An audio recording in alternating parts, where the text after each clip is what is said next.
नमस्कार, आप देख रहे हैं किरण टीवी और मैं सुनील नारनोलिया आपका स्वागत करता हूं आपके मनपसंद कार्यक्रम मंथन करुणा में।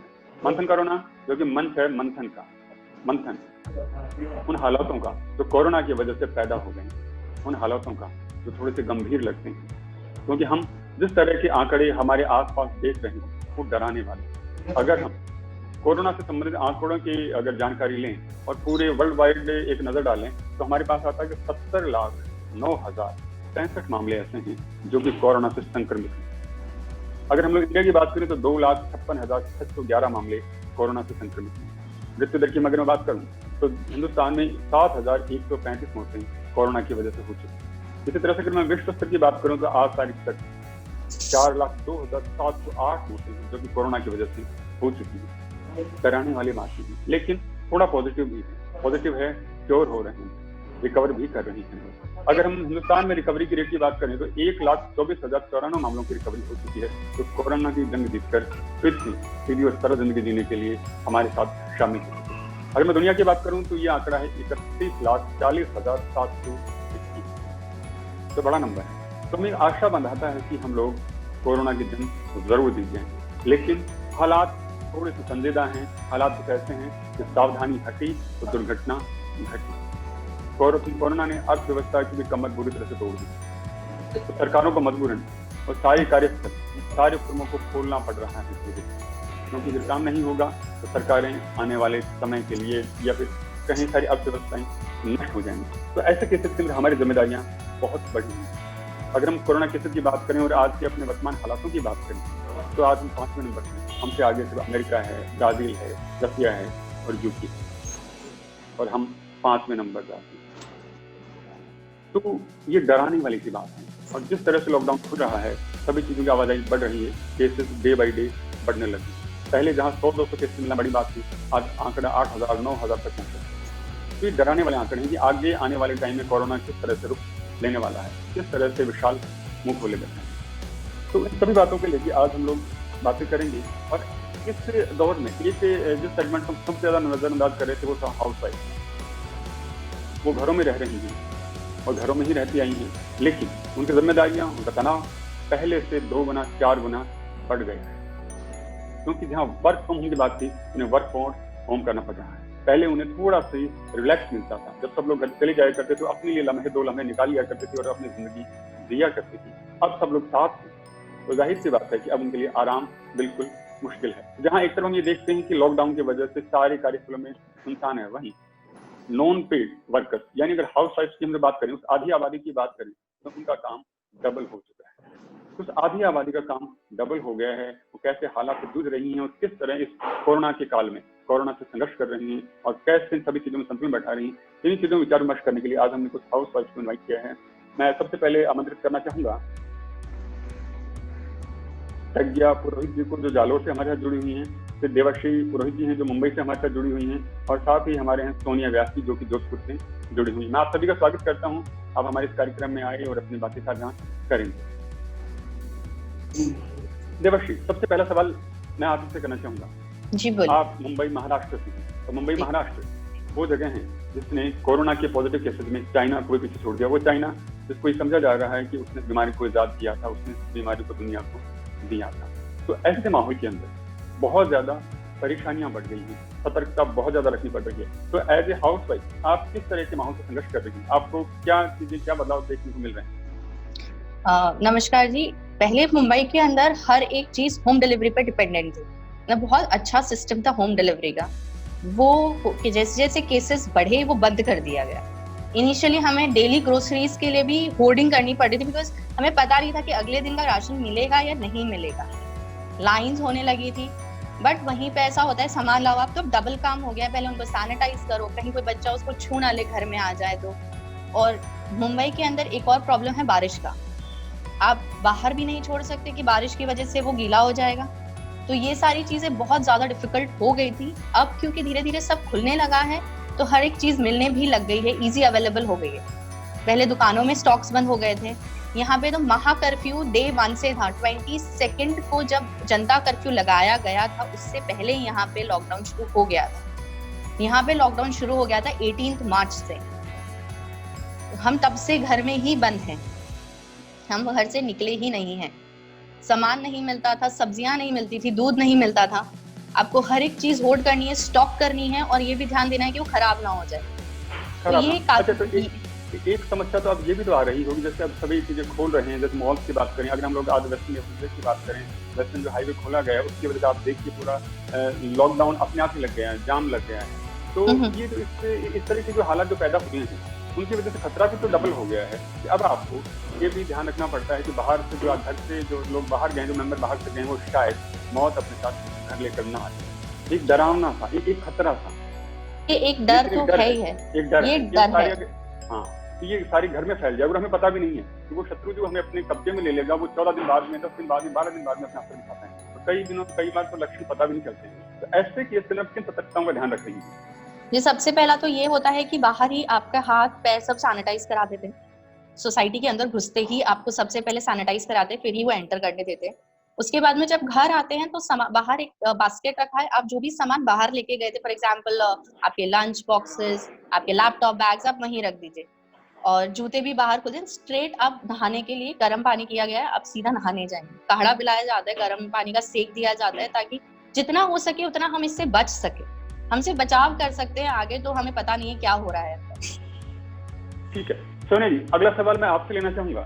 मेरा आपसे ये सवाल है, जैसे कि हाउस वाइफ, मैंने पहले भी जिक्र किया कि हाउस वाइफ पहले कहीं ना कहीं अपने आप को रिलैक्स कर लेती थी, थोड़ा उनको वक्त मिल जाता था। जब घर के लोग ऑफिस चले जाते थे, स्कूल चले जाते थे, थोड़ा सा वक्त तो अपने लिए निकाल लेती थी। पहले किटी पार्टी भी हो जाती थी, एंटरटेनमेंट के और भी साधन थे, कभी कभार घूम भी लिया करते थे, सारी बातें होती थी। अब हालात बदल चुके हैं, अब आप लॉकडाउन में हैं, आप घर के अंदर हैं, आप बाहर जाने से डरते हैं और आपको जाने भी नहीं दिया जाता है।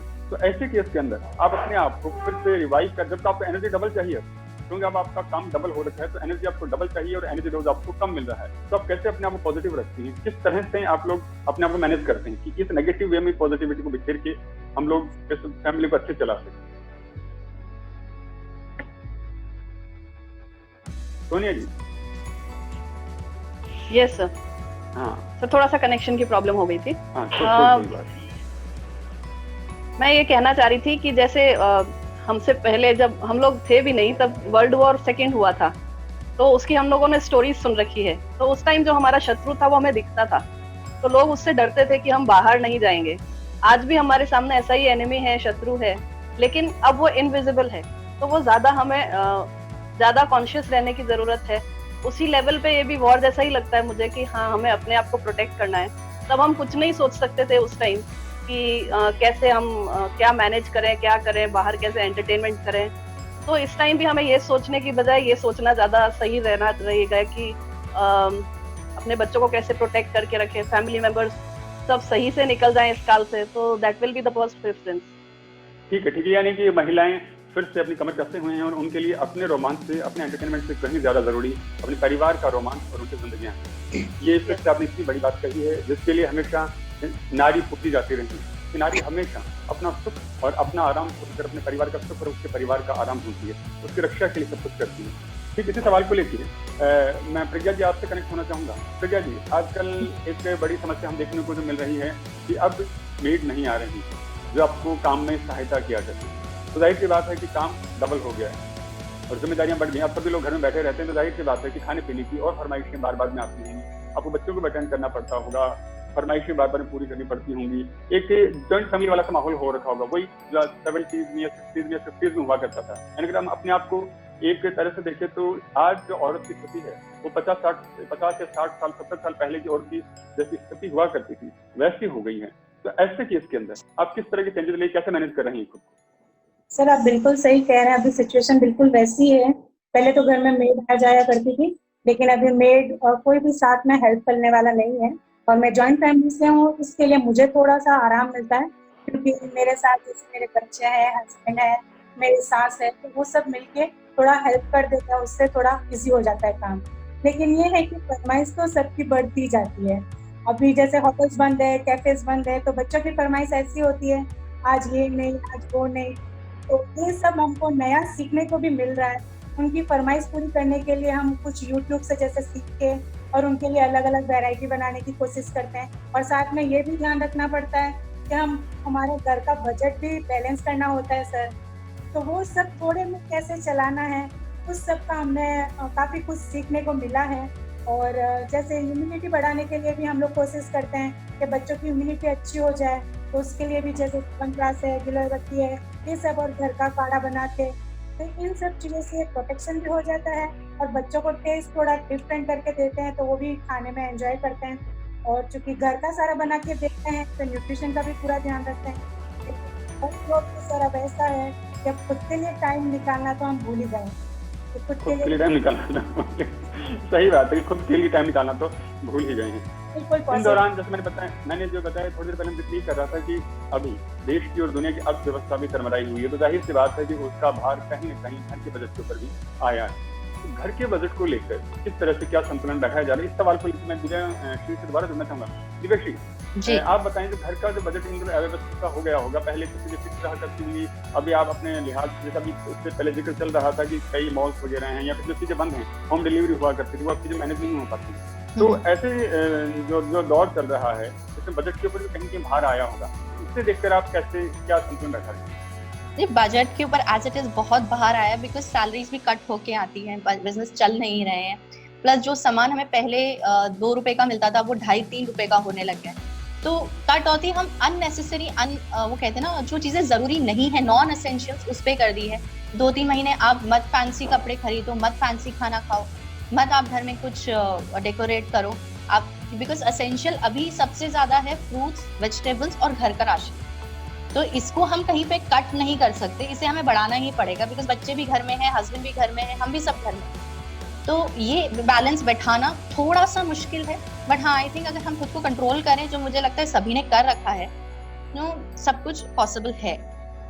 सब कुछ पॉसिबल है, सारी चीजें मैनेज हो जाती है। मैं अगला सवाल सोनिया जी पूछना चाहूंगा। सोनिया जी, बच्चे घर में होंगे तो उनको किस तरह से मैनेज करते हैं, क्योंकि जाहिर सी बात है उनकी फरमाइशें भी और उनकी शरारतें भी बढ़ी हुई हैं, तो ऐसे केस के अंदर वो कहीं ना कहीं दिमागी तौर पर तरोताजा भी करते हैं, तो एक साइकोलॉजिकल स्ट्रेस भी देते हैं, क्योंकि काम आपका बढ़ा हुआ है, तो आपको लगता है कि आपके काम में रुकावटें आ रही हैं। तो ऐसे केस के अंदर बच्चों के साथ आप कैसे मैनेज कर पा रहे हैं, एज ए हाउस वाइफ कैसे मैनेज करी सब चीजें? Sir, thanks to the school management, उन लोगों ने ऑनलाइन क्लासेस शुरू करी थी बीच में। अप्रैल में ऑनलाइन क्लासेस चल रहे थे, तो बच्चे काफी उसमें ऑक्यूपाइड रहे।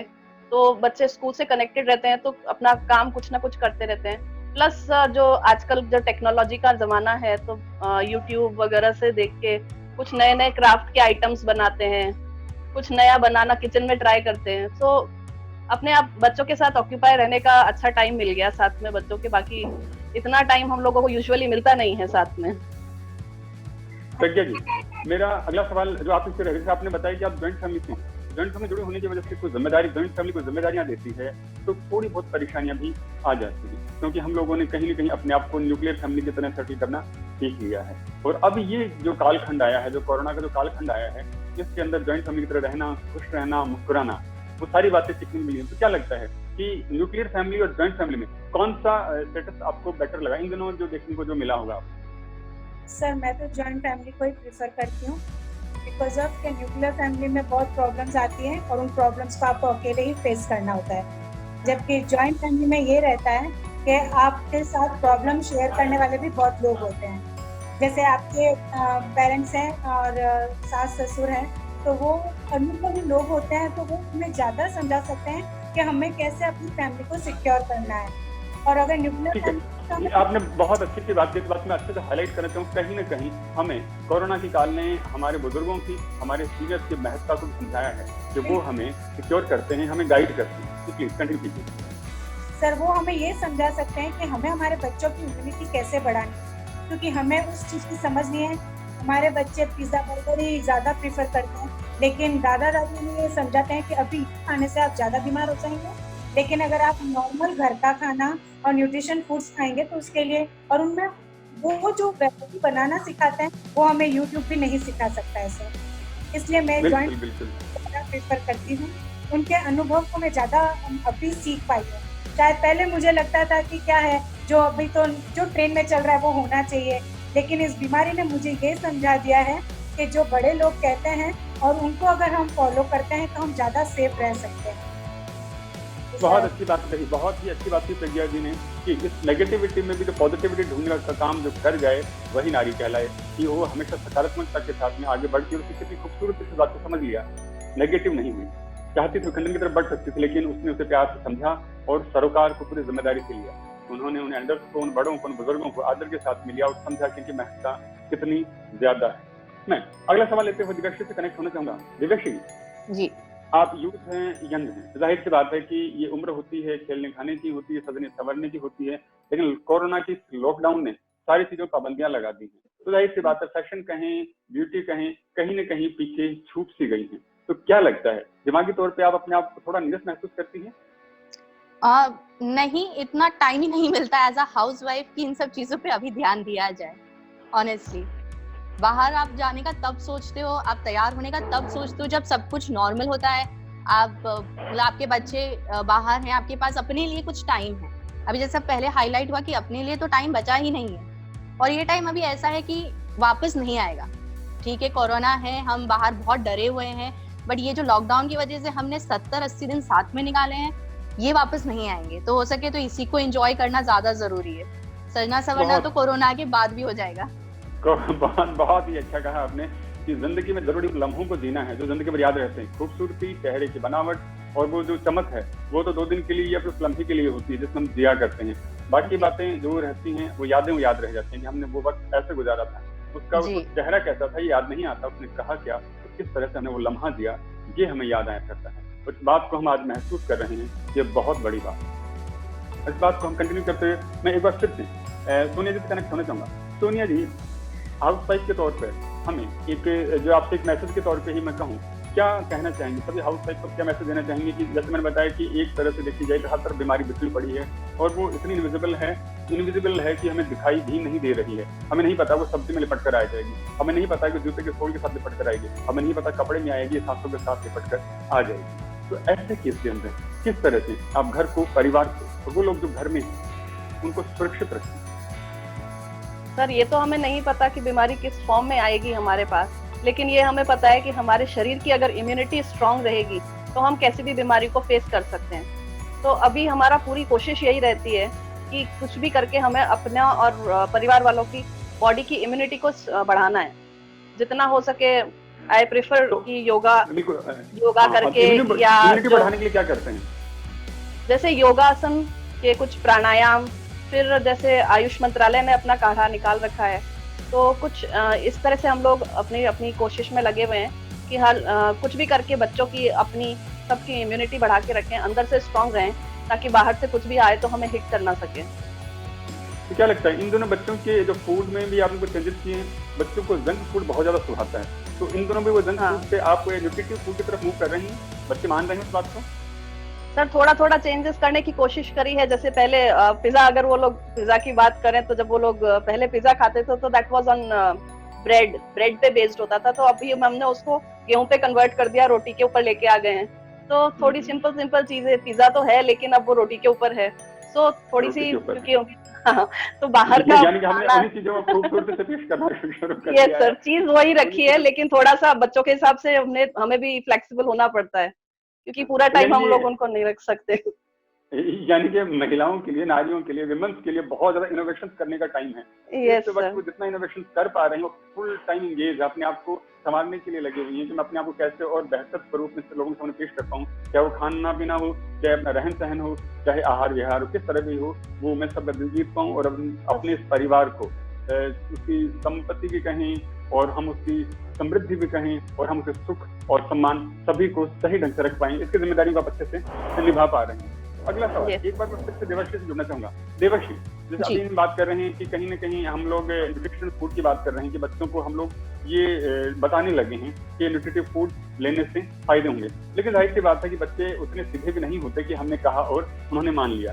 तो उस केस के अंदर क्या लगता है कि बच्चों को मनाने के क्या तरीके होने चाहिए, जो कि आपको लगता होगा इस तरह से हम लोग उनको, जैसे अभी पीछे बता रही थी सोनिया जी कि वो बच्चों को बताते हैं कि ब्रेड के बजाय रोटी पर भी हम लोग उसको बना सकते हैं। आपको क्या लगता है, आप इस तरह के एक्सपेरिमेंट कर रही हैं आप? जी, यूट्यूब पे अगर जाएंगे तो ऐसे बहुत सारे एक्सपेरिमेंट्स दिखने को मिलते हैं जो कहते हैं ना मैदे से कन्वर्ट होके और रोटी, गेहूं, बाजरे तक पे पहुंच गए। तो मैंने तो यही सीखा लॉकडाउन में कि बच्चों को भी जो दिखता है वही बिकता है, तो मैं उनको दिखाती वही हूँ जो मुझे दिखाना होता है। ये मैंगो नहीं है, मैंगो आइसक्रीम है, तो वो खा लेते हैं। ये वाटरमेलन नहीं है, वाटरमेलन लॉलीपॉप है, तो वो खा लेते हैं। तो मैंने तो यही सीखा कि भाई आजकल के बच्चे देखने पे बेच लेते हैं। यानी कि आप उससे बिल्कुल कहीं ना कहीं फैमिली के अंदर मार्केटिंग स्ट्रेटेजी को लगा रही है कि जो दिखता है तो बिकता है। बिल्कुल वो दिखा रहे हैं जिसको कि वो खास करके बहुत अच्छी सी बात कही। तो इससे सभी जो हाउस वाइफ उनको भी शिक्षा लेनी चाहिए कि हमें कुछ चीजों को ठीक है वही हो, लेकिन उन्हें ट्रेंडी तरीके से पेश किया जाए। तो जाहिर सी बात है बच्चे भी स्ट्रेस होंगे, साइकोलॉजिकली प्रेशर से गुजर रहे हैं। पहले वो स्वतंत्र रूप से घूम लिया करते थे, कर लिया करते थे, और अब उनको बाउंडेशन, और जाहिर सी बात है बाउंडेशन, और इस उम्र में जो बाउंडेशन होती है वो तनाव लेकर आती है। तो हम उनको समझ भी रहे हैं। इस सवाल को लेके मैं एक बार फिर से प्रज्ञा जी से मैं ढूंढना चाहूंगा। प्रज्ञा जी, आपने बताया कि आप जॉइंट फैमिली से हैं, तो जाहिर सी बात है कि इस वक्त जो बच्चे हैं वो भी बहुत ज्यादा पास से भी होंगे और आपस में उलझने की भी, शरारतें भी होती रहती होंगी, और कहीं ना कहीं मानसिक तनाव के दौर से गुजर रही हैं। तो ऐसे में आप बच्चों को किस तरह से हैंडल करते हैं? सर, मेरे घर में अभी 3 बच्चे हैं, जो एक इंजीनियरिंग कर रही है, एक फैशन कर रही है और एक 8th क्लास में पढ़ता है। सर, तीनों डिफरेंट टाइप के बच्चे हैं, लेकिन मुझे थोड़ा आसान इसलिए हो जाता है कि 2 बच्चे थोड़े मैच्योर हैं, तो वो इस चीज़ को, क्योंकि बच्चे सब दिन बाहर ही रहते थे, कभी क्लास करते, कभी कुछ, लेकिन अभी सिचुएशन ऐसी है कि उन्हें सब दिन घर में रहना क्रूशियल हुए थे, लेकिन धीरे-धीरे वो भी ये चीज़ समझ गए कि हम बाहर नहीं जा सकते हैं। तो सर, अब हमने घर में एक काम ऐसा शुरू किया है, जैसे सुबह जल्दी उठ के योगा करना, फिर दादा-दादी के साथ थोड़ा टाइम स्पेंड करना और उनके साथ थोड़ा ताश खेलना। धीरे-धीरे अब थोड़ा सेटल हो गया। जब 60 दिन होने को आए हैं सर, तब बच्चे भी अभी नॉर्मल हैं और अपने स्ट्रेस लेवल को उन्होंने कम कर लिया है। शुरुआती दौर में तो बहुत ही ज़्यादा प्रॉब्लम फेस की थी मैंने, क्योंकि बच्चों की उस चिड़चिड़ाहट को झेलना इतना आसान नहीं हो रहा था। फिर जैसे वो उनके फादर ने भी उन्हें बहुत समझाया और उनका ध्यान डाइवर्ट करने के लिए, जैसे फ़ोटोशूट है, तो आजकल मोबाइल से काफ़ी कुछ चेंज हो जाता है। तो उनको फ़ोटोशूट की तरफ थोड़ा इंस्टाग्राम में, और जैसे मेरा छोटा वाला बच्चा है, वो गेम खेलना बहुत पसंद करता है मोबाइल पे, और तो उसको उस गेम को कैसे बनाते हैं, वो सिखाने के लिए उन्होंने ऑनलाइन क्लास शुरू की। तो उसका इंटरेस्ट उसमें बहुत ज़्यादा हो गया और अभी वो पूरा कोशिश कर रहा है कि वो खुद एक गेम डेवलप करे। तो ऐसे करके धीरे-धीरे काफ़ी बच्चों में भी चेंजेस आए हैं, और मैंने धीरे-धीरे उनको सेट कर लिया है अब, कि अभी अगर हमें 1 महीना भी और रहना पड़े घर में, तो इतनी परेशानी नहीं होगी सर। ठीक है, यानी अब आपने अपने आप को इतना सेटल कर लिया है कि अगर 1 महीना और रहना पड़े तो हम हैबिचुअल हैं कि अब हम लोग अपने आप को हम उसमें सर्वाइव कर सकते हैं। आदतें बदलना मुश्किल होता है, लेकिन वक्त सब करवा देता है, और इस कोरोना के कालखंड में, इस लॉकडाउन ने हमारी आदतें बदल दी, और बदलना जरूरी भी है। नहीं बदलेंगे तो दुनिया हमें बदल देगी, ये मौत या फिर ये जो खौफ है ये हमें बदल देगा। तो जरूरी था। आप लोगों से बातें करते हुए बड़ा अच्छा लग रहा है, लेकिन वक्त की सीमाएं मुझसे कह रही हैं कि मुझे अभी आपसे विदा लेनी पड़ेगी, क्योंकि अगले प्रोग्राम की तैयारी के लिए, अगले लोगों को इंतजार के लिए, उन्हें किस तरह से करना है, और कोरोना में और क्या हो रहा है, देश दुनिया में और क्या हो रहा है, इनकी सब इन्फॉर्मेटिव जानकारी लेने के लिए इस बार इस शो से मुझे विदा लेनी पड़ेगी। आप लोग हमारे शो से जुड़े, अपनी इन्फॉर्मेटिव सूचनाएं, जानकारियां हमारे साथ साझा की। जाहिर सी बात है, शो को देखकर उन लोगों को भी फायदा होगा जो शो को देखेंगे। मैं बहुत बहुत धन्यवाद करता हूँ, और घरों में रही, सुरक्षित रही, इसी के साथ अलविदा।